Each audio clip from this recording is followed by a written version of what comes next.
Hi, my name is Ilma and welcome to my channel. I have been posting Christian blogs 13 straight years every day. Today I'd like to share Hosea 4 verses 15 to 19. Here's the word of God. Though you play the whore, O Israel, let not Judah become guilty. Enter not into Gilgal, nor go up to Beth-aven, and swear not, as the Lord lives. Like a stubborn heifer, Israel is stubborn. Can the Lord now feed them like a lamb in a broad pasture? Ephraim is joined to idols. Leave him alone. When their drink is gone, they give themselves to whoring. Their rulers dearly love shame. A wind has wrapped them in its wings, and they shall be ashamed because of their sacrifices. Hosea 4:15 to 19. Here's my commentary. Stubborn spirit. According to Dr. Constable's commentary, verse 15 was a warning to the Israelites not to influence the southern kingdom with their adultery.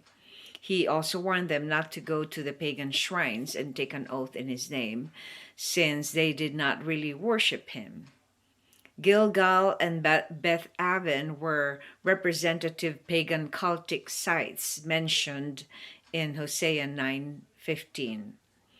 The prophet had come to refer to Bethel, which is the house of God, by the name Beth-aven, which is a house of wickedness, because it had become one of the main centers of idolatry in Israel since the reign of Jeroboam I, mentioned in Amos 5, verse 5. The use of one name to represent a different, though similar place is a figure of speech called atbash. Verse 16 indicates that God asked rhetorically if he could continue to guide Israel as its shepherd, since it was not behaving like a compliant heifer or lamb, but had become stubborn and obstinate. Verse 17 refers to Ephraim, the largest tribe in the northern kingdom that stood for the whole nation, had abandoned her shepherd and replaced him with idols. God instructs others to leave Israel alone with her sinfulness. Verse 18 states that adultery was influenced by their drinking, but even when they weren't drinking, they have embraced such idolatrous acts. They loved their sins so much. Aren't we also prone to act like the Israelites? They have grown in their rebellion, that the stubborn spirit was a result of such unfaithfulness to God. No wonder the first command of God was not to have any other gods but him. It opened their hearts to stubborn spirits. 1 Samuel 15:23 says that rebellion is as sinful as witchcraft, and stubbornness as bad as worshiping idols. Reflection. Why do you think stubbornness is as bad as worshiping idols? I think behind a stubborn spirit lies rebellion against God.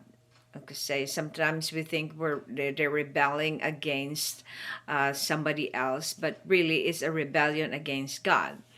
Because if they do not know the Lord and they do not know the purpose why they are given life by God and why they were made in His image, then our sinful nature always wants to go against. We never want to be told what to do. We never want to be corrected.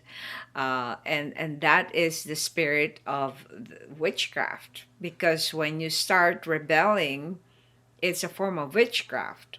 Why witchcraft? Because now you don't want God to be the one that you will worship, but then you will be the one that you will worship yourself because you want to please yourself. You want to do what you want. Just like what happened to Israel. They did what they want. They did what is good in their own eyes. And so they have fallen into sin so deep that they have turned away their loyalty to God and turned to other gods.